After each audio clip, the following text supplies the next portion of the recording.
Hello, my name is Jared Nilsson. This is my theory research activity presentation, where I looked into two scholarly articles on systematic thinking and discussed with myself and presented the information that I got from it.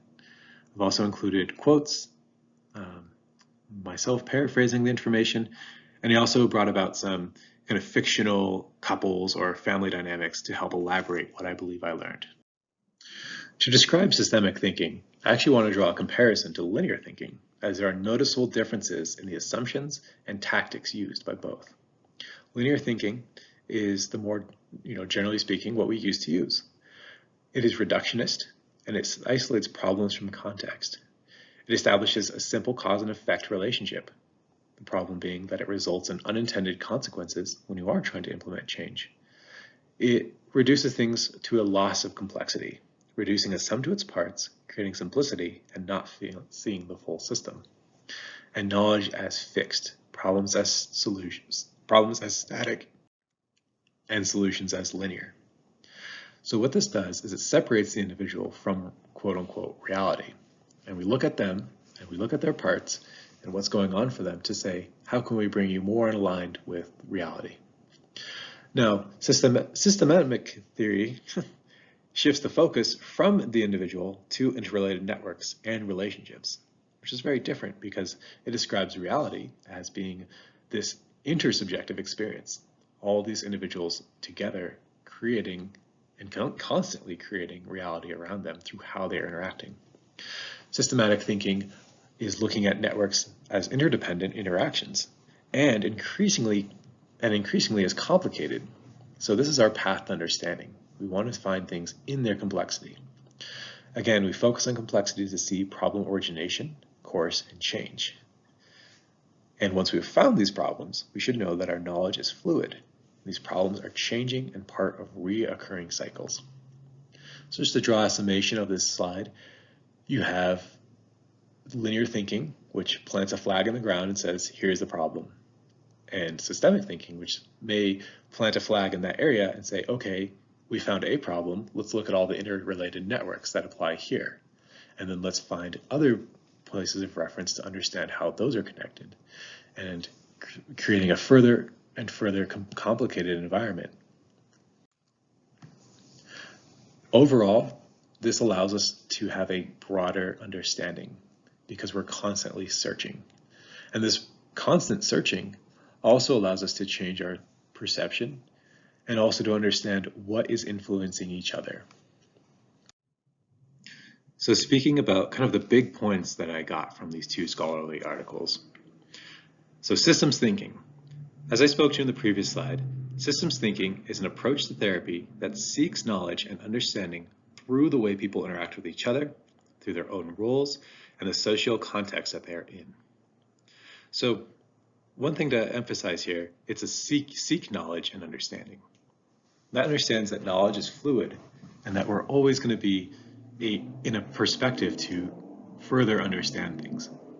So this differs from linear thinking, where we will find knowledge or find understanding as like a kind of endpoint. And I'll talk about this later, but that ends up closing a lot of therapeutic windows. And so that's what systems thinking does. It's a continuation of understanding. And again, as opposed to seeing people as individual bubbles, we see them as each of these bubbles connects to each other. Instead of reality being a fixed point, we're seeing reality as through the interaction and through the web that connects all these people together. It also has a lot to do with their own roles, and so that speaks to the network of their upbringing, their family of origin, the pressure they experience from society, the beliefs and values they have internalized, both good and maladaptive. And all of those things combined is what we're seeking to understand. The second point is that the human experience has evolved from interdependent groups and relationships, and these interactions have implications both physiologically and psychologically for the individuals involved. Looking at human beings, we're somewhere between 200 to 300,000 years old as as a formal species. And throughout this entire time, we spend most of our life as dependent on somebody. This dependency lessens as we grow older, but we also don't, even in societies, we do depend on each other significantly. And so there's an intimate connection from birth through childhood. And then there's a lot more, that intimacy changes, that like level of connection changes, but it still is as important, although it's different into the teenage years, adult years, and then it also reoccurs as people become parents or choose not to. So looking at this, our brains, our physiologically, our nervous system all evolved around interactions. And we are highly susceptible to how we treat each other and how we are treated. And these forms of treatment affect our brain chemistry, which then affects our psychology. Something as simple as having an elevated heart rate around somebody is going to change your psychology, your perspective on them. And so systems thinking is really important because it speaks accurately to the human experience, that we are a ever, relational and connecting species. And that the most important part of us is who we are through our interactions with other people and through our community. So bring it from the big picture back to the medium picture. Understanding familial and group involvement systematically empowers individuals to see themselves and others in cycles of behavior. Excuse me. Empowering not only knowledge, but a lens to continue to view their interactions and empower themselves further. So I'll speak about this a little more, but as people understand that they are in fact in a system, it actually provides them with a level of empowerment to, be able to take things on and understand shifts of perspective, and also not to take things personally. It also provides them with a greater ability to see what's happening. And then using this also kind of takes the pressure off of the individual and gives them a chance to say, okay, I am part of something greater, and that my interactions with this system can change, and I can change them within myself by being part of this interaction, or I can see that, what I'm doing as part of the system. So systematic thinking, as noted in the Stanton and Welsh article, can be broken down into specific steps. And these steps are really important because we're dealing with a whirlwind of conceptual knowledge that has to relate to a really complex system. So the first of these steps is to come about the assumption that solutions will be found in a complex, seemingly chaotic environment, and that these systems are known to be in flux, always changing, having a history, and reorganizing around events or changes. So the reason that it's seemingly chaotic is because we, as experiential creatures, are living in the present moment. And we have thousands upon thousands of forces that are interacting us from our past and from our present that are causing the next moment within us to occur. And that occurrence, that experience that we have, also has an interactive process with another individual or individuals. And so as you can see, each moment brings about a lot for everyone involved. And it's always changing. Even our perceptions around the past, say we hear some new knowledge or have a new way of perceiving what happened to us in the past, that can have an influence on our future. And the same is true about our futures or interacting with us in the present. Our perceptions of what will be or how things will come to pass has an impact on who we are now. Now, if you just imagine every single person in the room sitting there with you, going through that, you are in a seemingly complex and chaotic environment. But that's the place to be, because that's what's happening. And this leads us to our next step, which is recognizing reciprocity. These interactions are occurring concurrently and are changing because of primary or other reasons, and causality should be further examined to identify more depth. So this is important. Again, you have a family in your session, and all of them are experiencing something right then, right there. And as soon as one person speaks, it's going to have a butterfly effect on every single person involved. And so for every single person involved, the cause is going to be multifaceted. It's going to be based on what just happened, their perception of the event, what beliefs they have about that, their own personalities, their own genes, also their physiological level at that moment. Is one person in the room super hangry? Is one person in the room exhausted? Is one person in the room on drugs? All those things will have differences and create different outcomes within every single person around them based on what they're bringing to the table. And so I think that's important to conceptualize change. These systems are open and influences arrive from outside factors. Thinking about the family system, they all came into session. Each one of them is getting a deluge of different distractions or different things that they value from their daily life, from social media, from their jobs, from their partners, spouses, pets, whatever. They're experiencing life and they're all coming into session together. It's important to note that change occurs in self-organizing systems when buildup of energy propels towards disruption. So change is good and change is bad. It just depends because it's self-organizing. I think we've all been in a situation where someone says something and we don't really have a choice of how we respond to that. Our perception of them changes. Or the situation changes dramatically based on a small instance. And that can be a good thing, or that can be a bad thing. It just depends on our attachment to the current system that was in place. For a family, this could be conflict. This could be one person trying to hold the peace, the other person trying to bring something up. This could be one person wanting to communicate something, and the other person not understanding or not just wanting to give up what attitude they already have. So it's important to note that each person brings in a kind of level of energy, and this buildup will inevitably create some form of change. So it's our job as therapists to not only be aware of, but to also co-observe with our clients these patterns and trends. These patterns are a combination of novel and old behaviors and thoughts that are repeated in interactions over time and place. So we're starting to uncover loops, feedback loops, understanding what happens when someone is influenced by something outside of the family or inside of the family, and just drawing attention to what is happening. And also assuming that these patterns will change, but kind of finding themes, finding where there's shared connection in all of these systems. And consider the consequences, because any change to the interaction dynamic could have a variable effect from no difference to a complete turn in the interactions at play.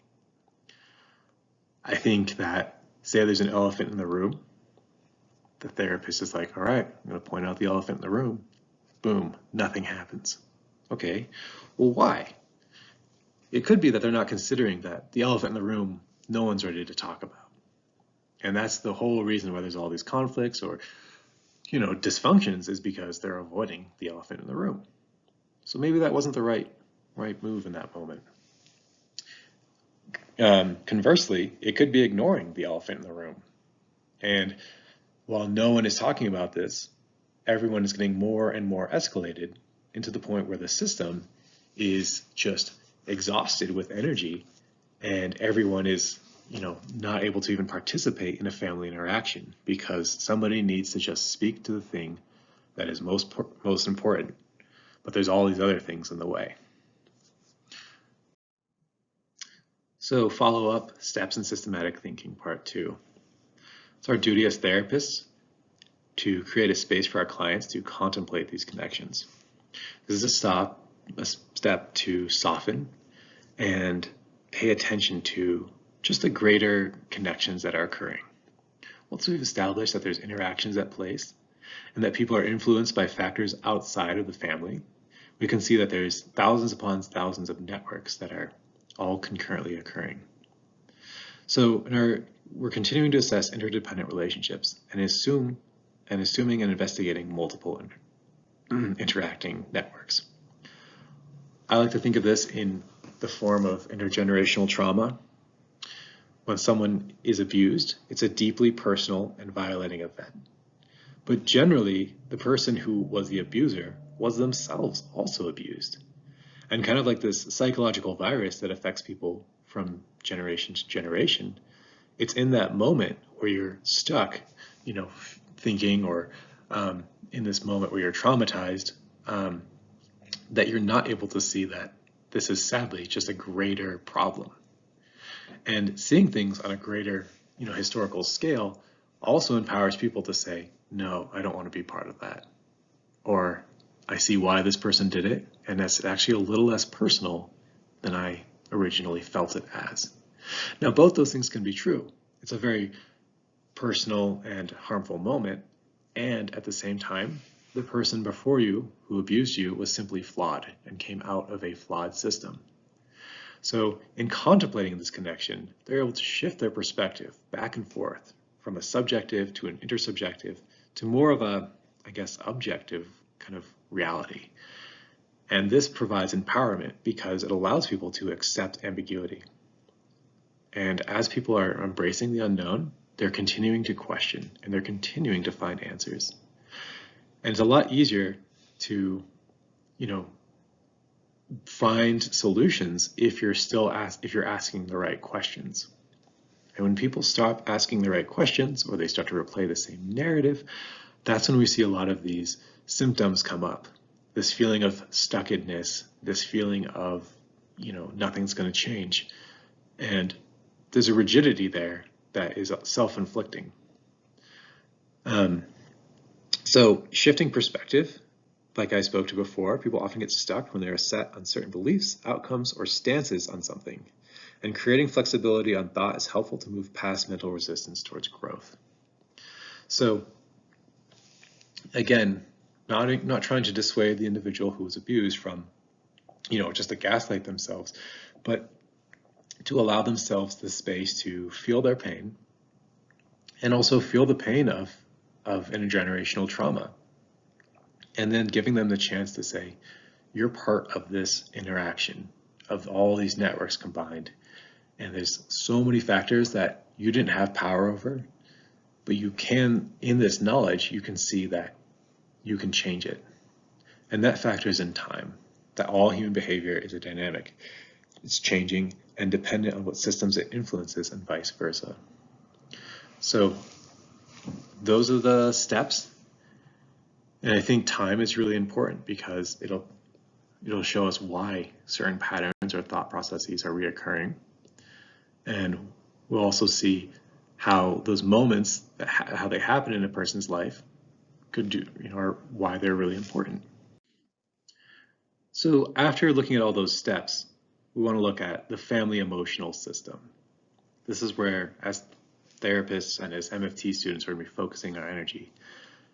So understanding the family emotional system is to understand that profound emotional bonds tie family units together.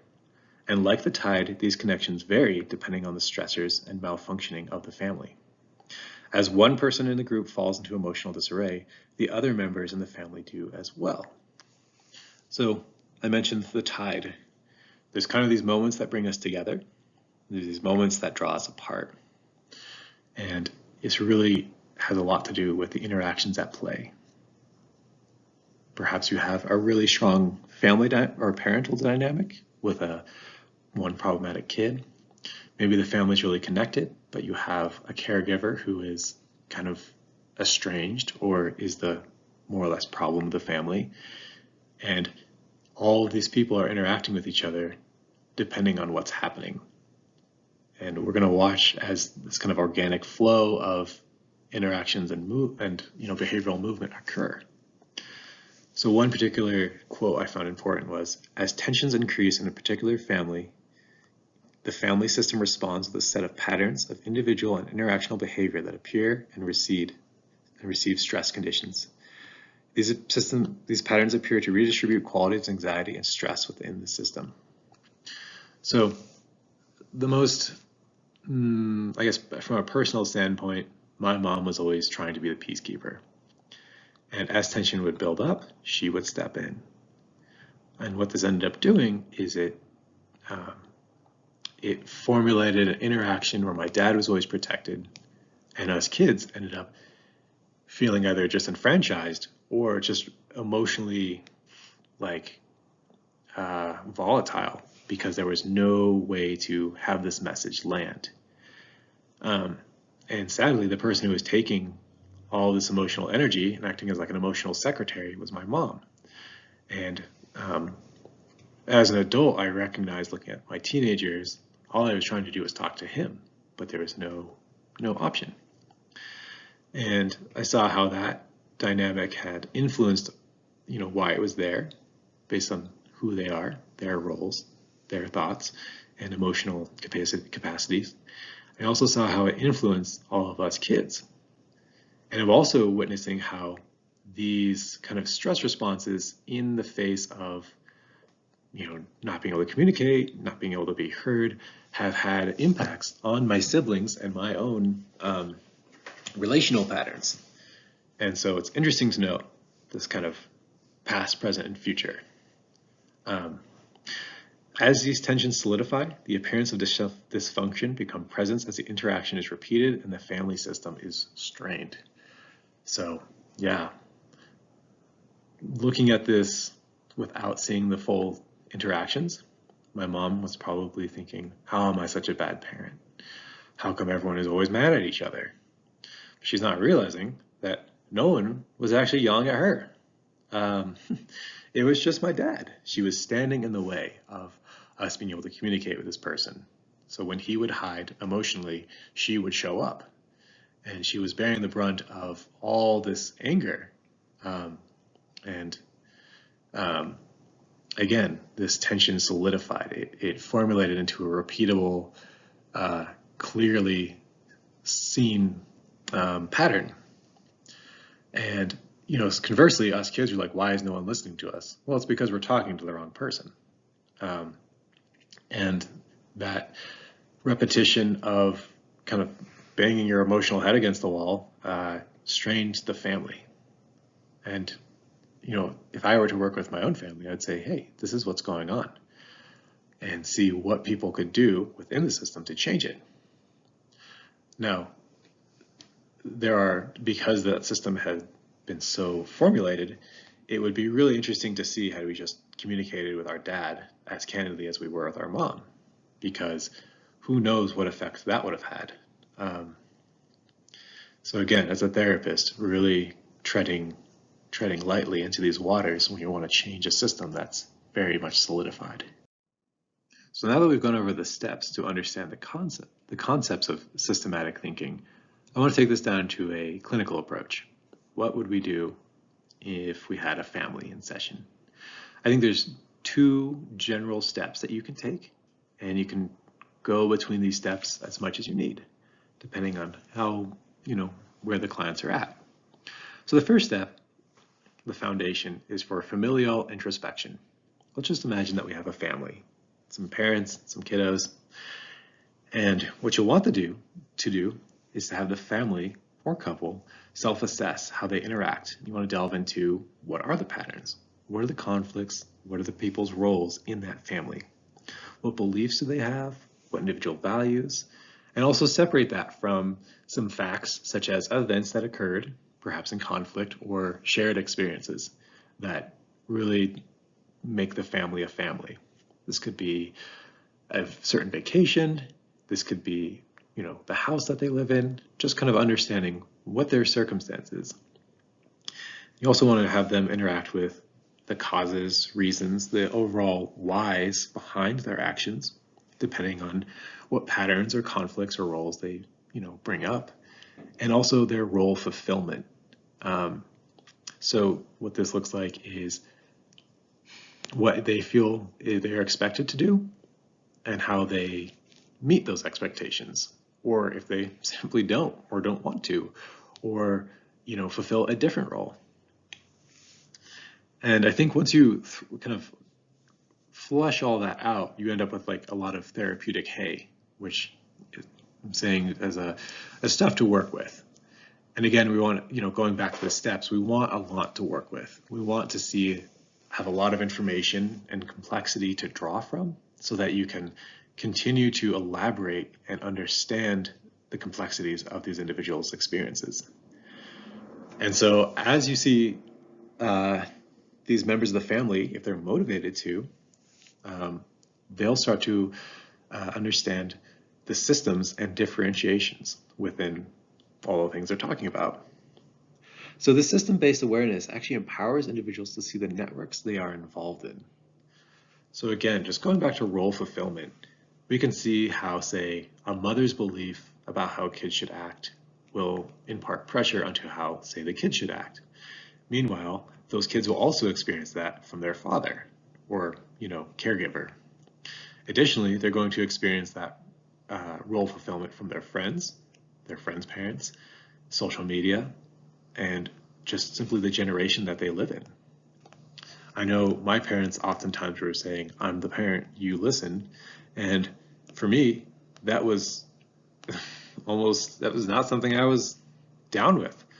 That was not a role fulfillment that I could do, nor did I think, find any evidence for in the society that I grew up in, for my friends, for my community, for, what media I was being informed on by. And yeah. So again, individuals are encouraged to see the complexity of networks and shift their perspective from taking things personally to seeing the interactions at play on different levels and from different perspectives. So going back to that role fulfillment, do this because I say so, because I'm the parent. Well, that wasn't really working. That was causing a lot of conflict. It was causing a lot of disobedience. And as a therapist, I would want to look and say, hey, what's going on with this system? What's missing? Or what's being covered up with this kind of authoritarian model? Well, where's the emotion? What emotions are being conveyed? How are the kids responding? What works? What doesn't? And again, we're looking at this not as, hey, dad, hey, kid, hey, mom, what's wrong with you? We're looking at this from the perspective of, okay, there's goals here, there's desires here, there's people that are profoundly connected to each other.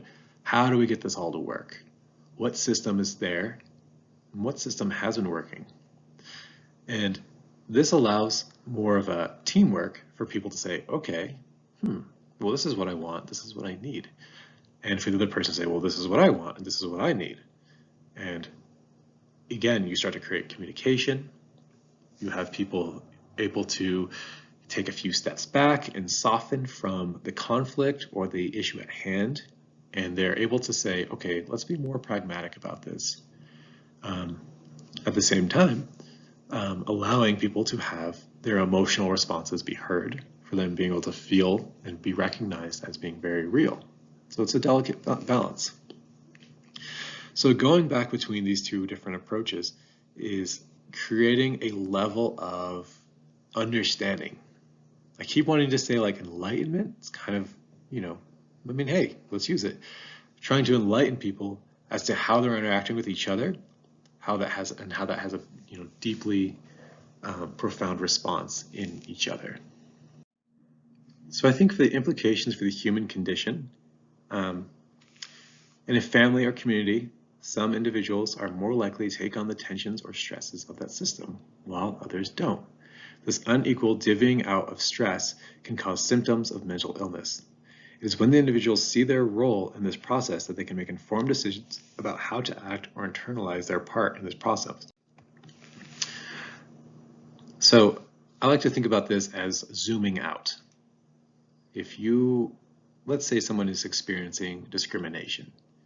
They show up to work, they never get promoted, they get treated like garbage. What the heck? Well, what's that going to do for them? They're probably going to internalize this, or maybe they'll externalize it, or maybe the stress will just overwhelm them and cause a great amount of pain in the people who do care about them. I think I'm not sure if relieved is the right word, but if someone just says, hey, you're part of a system that discriminates against you, at least you know it's not you, that you're showing up, you're doing your work, you're doing your best. It's that the system is not on your side. Certainly that's only partially helpful, but I think that If someone were to understand that the system that they were in was against them, well, maybe they would be able to compartmentalize that stress and form closer bonds with the people who are on their side, or make a decision to change. So zooming out in this way allows people to see a perspective shift. It allows them to see where they should provide, put in their energy and where they should take on others' energy. Going back to the example of my mom always being the peacemaker, well, she was taking on all the stress. What would have happened if she had stepped out of the way? How was this impacting her and everyone else around her? As far as the human condition goes, if we are able to kind of tinker with and understand the interactions that we're all involved in, we have a lot more, tools available for us to see how we want to, play the game, where we want to take on other people's stresses, and if we are in fact doing that. Being able to zoom out from a very personal, visceral level to a very societal level shows us exactly where we are at. And again, this is empowering because this level of accuracy informs us on how to act and how to respond. I think for working for individuals and working for myself, utilizing this type of thinking, it creates a lot more windows of opportunity for action and for advocacy. I'd like to thank you for watching my presentation. And here I have included the references, which are the 2 scholarly articles that I used for this presentation. I highly recommend reading them as I found them to be quite informative. Thank you so much.